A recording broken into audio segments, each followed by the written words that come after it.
이제 오늘 우리가 사도행전 10장의 말씀을 우리가 마치게 됩니다. 10장은 특별히 이 이방인의 오순절이라는 전체의 제목을 가지고 있게 되는데, 오늘 이 본문의 마지막 부분이 왜 그러한 제목을 갖고 있는지, 그러한 이 별명을 갖고 있는지를 우리가 잘 보여주고 있습니다.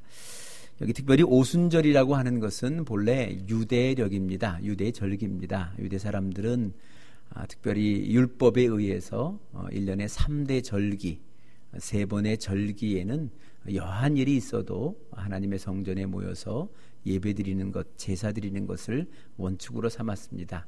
그 3가지 절기, 유월절, 오순절, 장막절, 이렇게 3가지를 부르고 있는데, 그 중에 이 오순절날 마가의 다락방에 모였던 저들에게 이제 하나님의 성령이 처음 임재함으로써 이제 하나님의 교회가 태동을 하게 되었고, 또 오늘 여기에는 이제 이 고넬료의 가정에 똑같이 하나님의 성령이 임하심으로 이제 이방인들 가운데 하나님의 교회가 세워지는 그런 시작을, 선교의 시작을 바로 오늘 이 대목에서 시작하는 것을 우리가 바라보게 됩니다.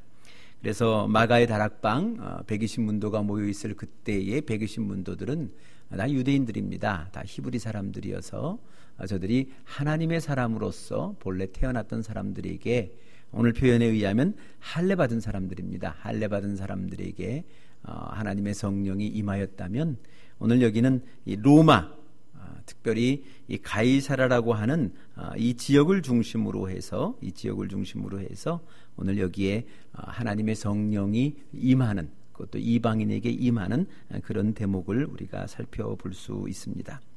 그래서 흔히들 이 사도행전 10장을 우리가 같이 말씀을 나눌 때는 이 사도행전 2장의 말씀과 함께 비교하면서 많이 나누게 됩니다. 예루살렘 성에서는 어떤 일이 있었고, 또 이 가이사라 빌립보, 오늘 이 고넬료의 가정에서는 어떤 일이 있었는가, 이것에 대해서 공통점들은 무엇인지, 이런 것들을 가지면서 같이 말씀을 나누게 됩니다. 그래서 오늘은 우리가 좀 먼저 이 2가지 사건에 대한 공통점이 무엇인지, 그 공통점이 어떤 것이 있는지를 좀 한번 살펴볼 수 있었으면 좋겠습니다. 오늘 이 오순절, 특별히 마가의 다락방에 있었던 첫 번째 성령 강림의 사건이나, 오늘 이 가이사라 빌립보, 이 고넬료의 가정에 있었던 이방인에게서의 첫 번째 성령 강림의 사건이나, 이 공통점이 있다면 모여 있었다는 겁니다. 저들이 흩어져 있었던 것이 아니라 모여 있었다. 그러니까 예루살렘 성에서도 120문도들, 이 120명의 제자들이 함께 저들이 모여 있을 그때에 하나님의 성령이 임하게 되었고요. 또 오늘 여기도 이 고넬료의 가정에 이 고넬료에만 있었던 것이 아니라 그의 가족들, 그의 친구들, 또 그가 청했던 여러 사람들이 함께 모여 있을 그때, 그 모임 위에 하나님의 영이, 하나님의 성령이 처음 임재한 그런 사건을 오늘 보게 됩니다. 우리가 여러 번 강조를 합니다만 사도행전에 늘 강조를 드리는 것이, 이 사도행전의 또 다른 이름이 교회행전이라고 말씀드리지 않았습니까?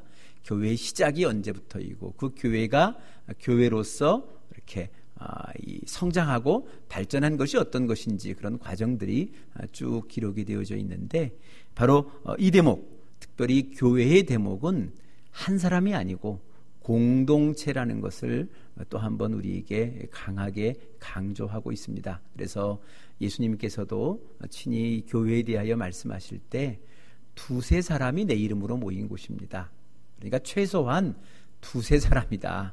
그러니까 너 혼자가 아니고, 너 혼자 예수 믿고, 너 혼자 예수 믿어, 너 혼자 예배 드린다고 해서 그것이 교회가 되는 것이 아니고, 모름지기 교회라고 하는 것은 최소한 2-3사람이 내 이름으로, 나를 믿는 믿음으로 모일 그때에, 바로 그때에 그게 교회가 되어지고 거기에 하늘의 역사가 임할 것이다라는 것을 예수님께서도 친히 말씀하신 바가 있습니다.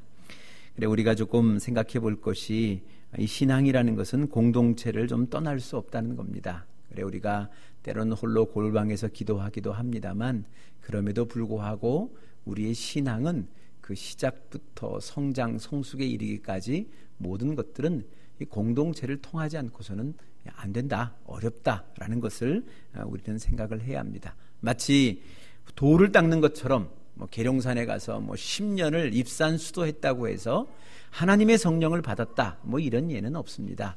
그가 성령 충만했고 하나님의 은혜를 입었다, 이런 예는 없다는 겁니다. 모름지기 적어도 공동체를 이루며 그 공동체의 일원으로서 함께 무언가를 도모할 때, 그때 바로 이 하나님의 역사가 그에게 이루어진다는 것, 바로 그것을 우리에게 이야기해 주고 있습니다. 그래 요즘은 그런 경향들이 많이 좀 없어졌습니다만, 예전에는 이렇게 홀로 뭔가 하는 것들이 참 많았습니다만, 최근 들어서는 그러한 일들이 좀 많이 줄어들어서 감사합니다만, 어찌됐건 이런 모였다, 함께했다, 바로 이 모임 중에 하나님이 성령이 임재하였다, 이 대목은 우리가 좀 깊이 생각해 볼 필요가 있습니다. 그리고 두 번째 우리가 좀 공통적으로 살펴볼 것은요, 이게 하나님의 초자연적인 사건이었다는 것을 오늘 성경이 이렇게 좀 보여주고 있습니다. 그래서 이 마가의 다락방 사도행전 2장에서는 성령이 불같은 모양으로 혹은 불과 같은 혀로서 나타났다라고 그렇게 표현을 해주고 있고요. 오늘 우리가 같이 읽은 10장에서는 성령을 선물로 부어주셨다라고 이렇게 얘기해 주시고, 44절에는 성령이 내리셨다, 그러니까 위로부터 이렇게 내려오는 것처럼 그렇게 느꼈다는 겁니다. 그런 느낌을 저들이 받았다. 그래서 이것이 이 하늘의 하나님의 초자연적인 능력 가운데, 사건 가운데, 신비한 사건 가운데 있었다는 겁니다. 그러니까 한마디로 얘기하면 내가 노력해서 뭐가 이루어지는 것이 아니다, 이겁니다.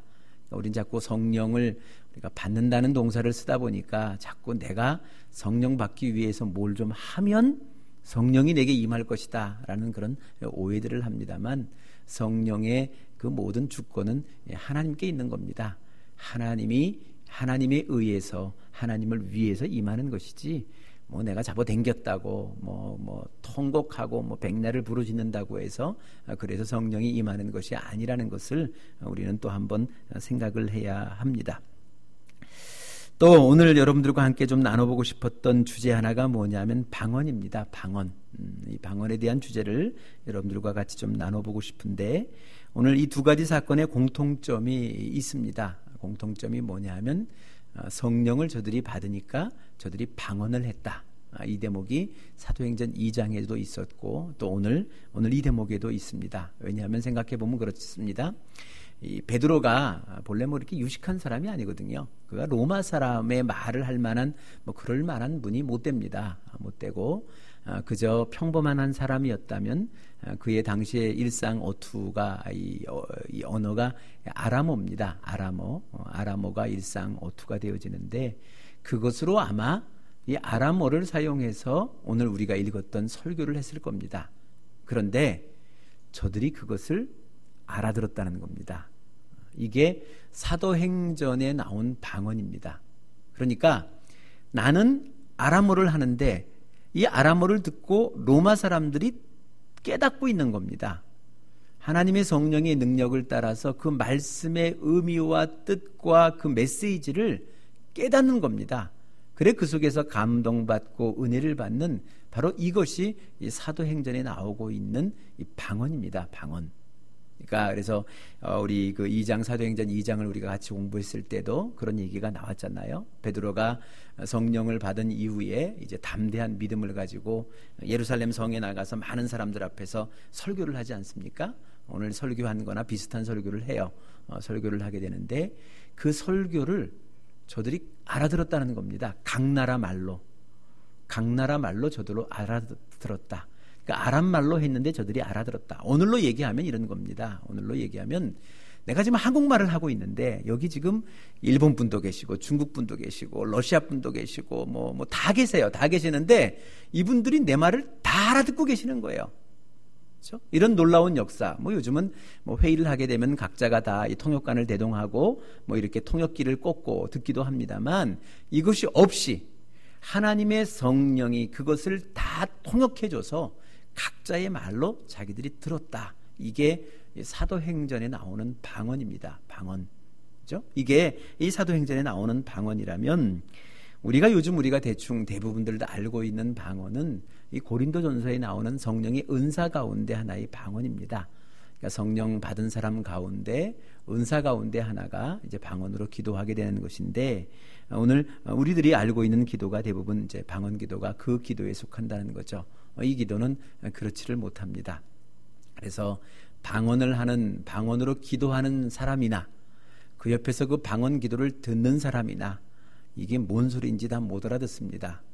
이것은 이 방언을 통변해 주는 은사를 소유하신 분이 계셔야만 그의 통역을 통하여 알아들을 수 있는 방언, 바로 그것이 이제 고린도전서에 나오는 은사로서의 방언입니다. 오늘도 우리가 성령의 은사로서의 방언을 이야기할 때는 대부분들 이 방언을 이야기하고 있죠. 그래서 이 방언하는 사람들 사실은요, 본인도 그 방언 기도의 내용은 잘 모릅니다. 모르고 또 듣는 사람도 다 모르고 있고요. 또 통변하는 사람들에 의해서 이렇게 전해질 때 많이 알아듣게 된다는 거죠. 그래서 이 고린도서를 통해서 특별히 은사가 많이 있었던 고린도 교회에 사도 바울이 심하게 이렇게 책망하는 대목 가운데 이 대목이 있습니다. 너무 시끄럽다는 거죠. 그리고 이 고린도 교회에 마치 이 방언의 은사를 받은 사람과 받지 못한 사람 간에 이게 격차가 벌어지기 시작하는 겁니다. 그래서 요즘은 우리 잘 그런 소리 안 했습니다만, 제가 학생 시절, 제가 청년 시절에 그 순복음 교회는 그런 얘기가 있었습니다. 개도하는 방언을 왜 너는 못하냐, 이런 소리들이 있었어요. 이 순복음 교회 교인들 가운데는 집에 키우는 개들도 방언을 냈대요. 그런 말들을 하시면서 이 방언을 당연히 하는 것처럼 그렇게들 많이들 말씀해 주셨고, 또 저 청년 일대의 집회를 갈 때마다 이 방언을 받는 그런 은사 집회를 참 많이 했습니다. 그래서 여러 가지 은사가 나오는 중에 많은 경우가 이 방언의 은사를 받는 그런 경험들을 저희들이 해왔습니다만, 이 방언의 유익은 여러 가지가 있을 수 있습니다. 그러나 그 중에 대표적인 유익은 사실은 기도하는 분에게 있습니다. 기도하는 분이 이 기도에 보다 집중할 수 있는, 그래서 사실 방언 기도가 제대로 시작이 되어지면요, 내가 얼마를 기도했는지 모릅니다. 1시간을 했는지 2시간을 했는지 몰라요. 그냥 기도하고 있습니다. 그래서 방언이 그쳐지면 이제 일어나게 되는데, 시계를 보면 이제 몇 시간이 흘러갔다는 것을 알 만큼 어떻게 보면 하나님 앞에 집중하여 기도할 수 있는 기도의 통로, 도구로서는 아주 탁월한 것이 방언입니다. 그러나 이 고린도 교회에서도 책망을 받은 것처럼 이것이 무언가 함께하는 공동체의 사람들과 함께 이렇게 화합하는데 이게 어려움을 준다면, 장애물을 준다면 이것은 조심하라. 그래서 사도 바울은 아예 그냥 이렇게 대놓고 얘기를 했습니다. 통변의 은사가 있는 사람, 그 사람이 곁에 있지 않으면 방언으로 기도하지 말아라. 그것은 공동체에게 도움이 안 된다. 은사라는 것은, 성령의 은사라는 것은 공동체의 덕을 위하여 주어진 것인데, 이 주어진 그 은사가 덕을 끼치지 못할 때는 차라리 멈춰라, 입을 다물어라, 이렇게까지 사도 바울이 이야기할 만큼 하나님의 은사로서의 방언은 우리가 좀 이렇게 절제하고 조심할 필요성이 있다라는 것을 우리는 좀 생각을 해야 합니다. 그래, 오늘도 우리가 생각할 것은 사도행전의 방언은 그런 방언인데요.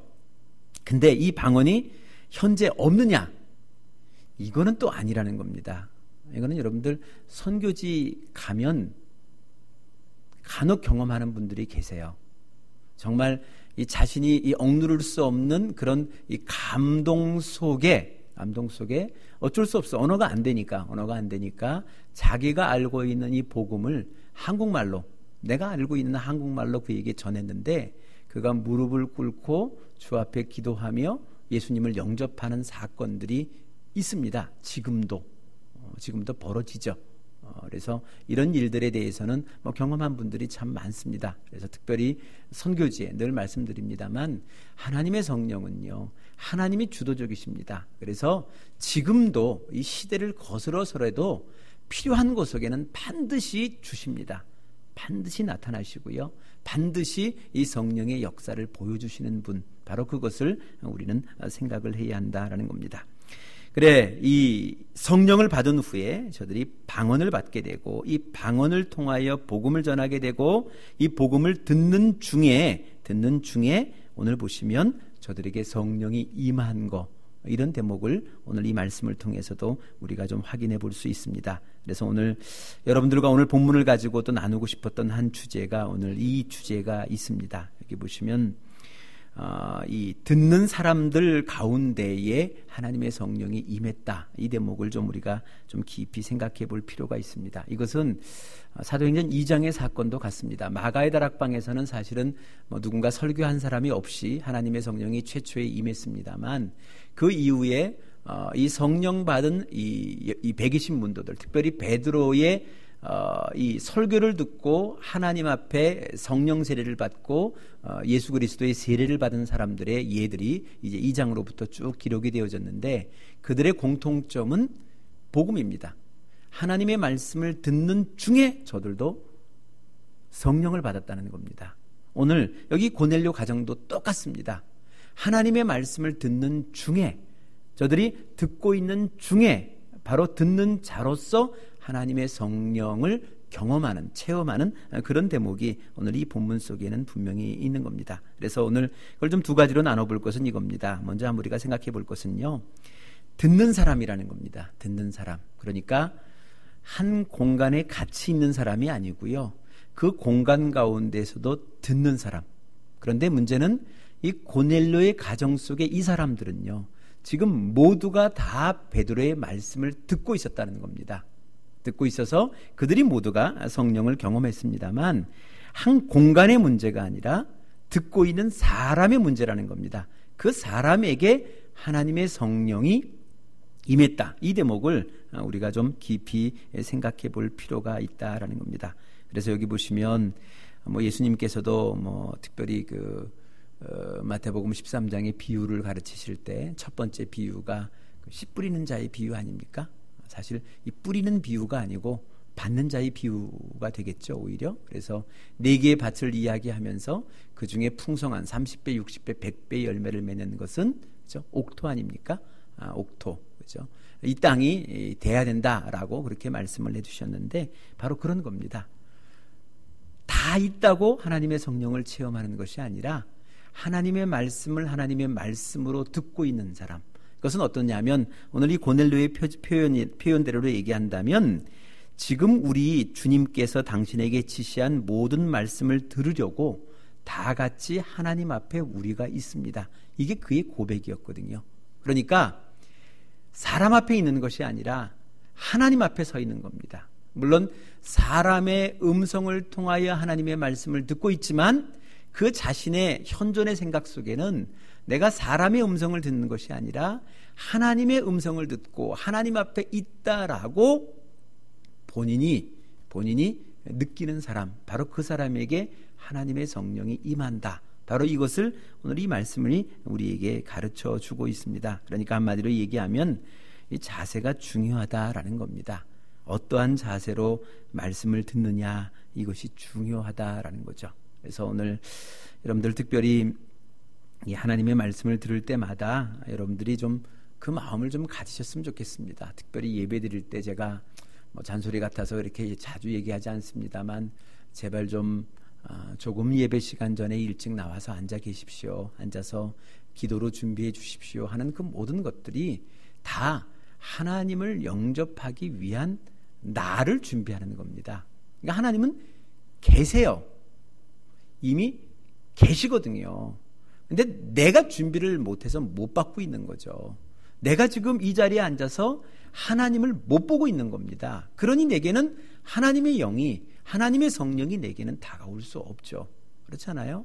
그래서 그 말씀을 드리는 겁니다. 이왕이면 단 몇 분이라도 좀 일찍 오셔서 하나님 앞에 잠시 기도하면서, 하나님, 제가 하나님 앞에 나왔습니다.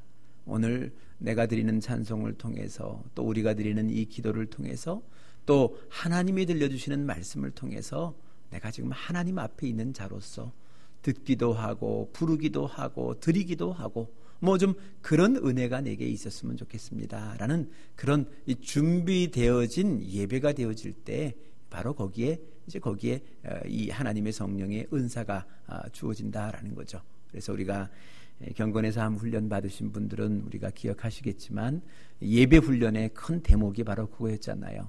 준비하는 겁니다.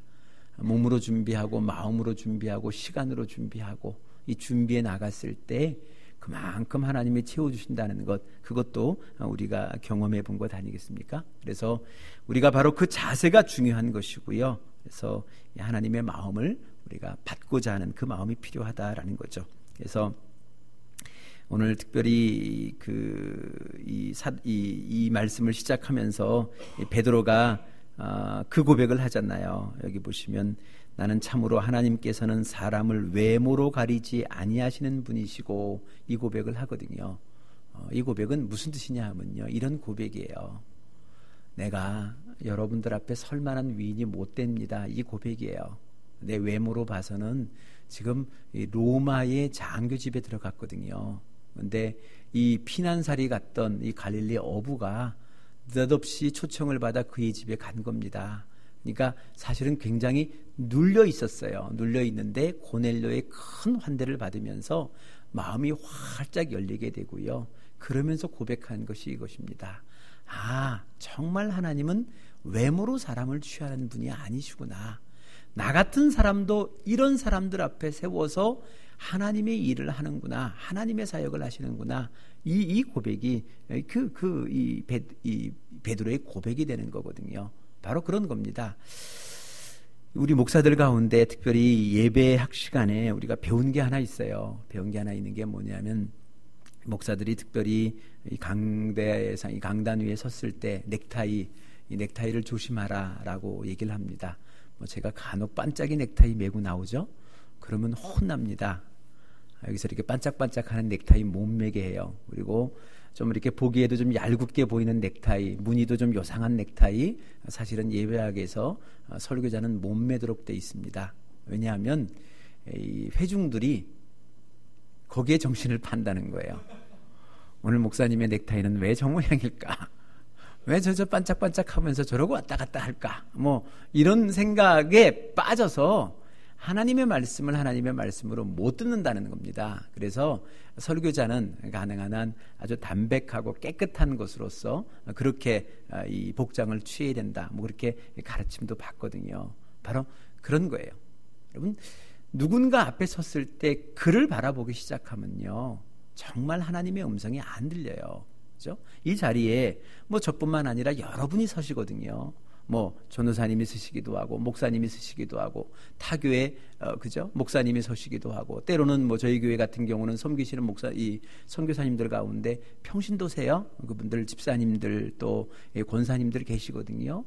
그분들이 강대산 앞에 서기도 합니다. 그때 여러분들이 그가 누구냐 이거에 마음을 두기 시작하면요, 그분을 통해서 나타나시는 하나님을 만날 길이 없는 거예요. 그분을 통해서 하나님이 말씀을 하시는데 그 말씀이 내 귀에 들어오지를 못합니다. 하나님의 영이 내 안에 채워지지를 못한다는 거죠. 임재에 계시는데 보세요. 똑같은 예배를 드리면서도요, 누군가 이 문 밖을 나갈 때 환한 미소를 짓고 정말 큰 깨달음과 감동과 은혜를 받고 나가는 사람이 있는가 하면요, 어떤 분은 죄송스럽습니다만 이렇게 도망가도 튀어나가시는 분 계세요. 그런 분 보면 제가 참 많이 민망합니다. 여러분, 어디서 그런 차이가 있을 것 같아요? 그렇잖아요? 가만 보면 다 그렇습니다. 들을 마음을 가지고 듣고자 하는 자에게는 들리게 돼 있어요. 왜요? 하나님은 이미 와 계시거든요. 내가 아직 그를 영접할 마음이 안 됐고 내가 그를 담을 만한 지금 그릇이 못 됐는데, 그죠? 그렇지 않아요? 그것이 우리에게는 중요하다는 거죠. 그래서 오늘 이 말씀을 통해서 우리가 다시 한번 깊이 생각할 것은 그겁니다. 하나님의 영은요, 하나님의 말씀을 하나님의 말씀답게 듣고자 하는 그 사람에게 하나님의 영은 임하신다. 그래서 내게 감동을 주시기도 하시고 내 삶에 힘이 되어지시기도 하시고 또 그 순간에 또 나의 길을 깨닫게도 하시는 분이시라는 거, 바로 그것을 우리가 생각을 해야 한다라는 겁니다. 그래서 오늘 특별히 44절 이 본문의 말씀을 여러분들 한번 좀 깊이 생각해 보셨으면 좋겠어요. 44절의 말씀해 보시면요, 그 말을 듣는 모든 사람에게 성령이 내리셨다, 이렇게 얘기를 합니다. 그 말을 듣는, 하나님의 말씀으로, 베드로의 말이 아니고 하나님의 말씀으로 듣고 있는 그들에게 하나님의 영이 내린다. 뭐 이거 사실은 생각해 보면 당연한 것 아니겠어요? 베드로의 말로 듣는 사람은요, 베드로의 영이 내리겠죠. 그렇잖아요? 근데 베드로의 말을 들으면서도 하나님의 말씀으로 듣고 있는 사람에게는 하나님의 영이 내리는 거, 그거 뭐 지극히 당연한 것 아니겠습니까? 상식적인 것 아니겠어요? 바로 그 본문이 오늘 이 말씀 속에 있습니다. 특별히 저희 교회는 말씀을 좀 중요하게 여깁니다. 뭐 여러 가지의 많은 사역들, 그것보다는 오히려 말씀을 듣고 나누고 또 묵상하는 것에 대해서 더 많은 시간을 할애해 주시기를 원합니다. 그래서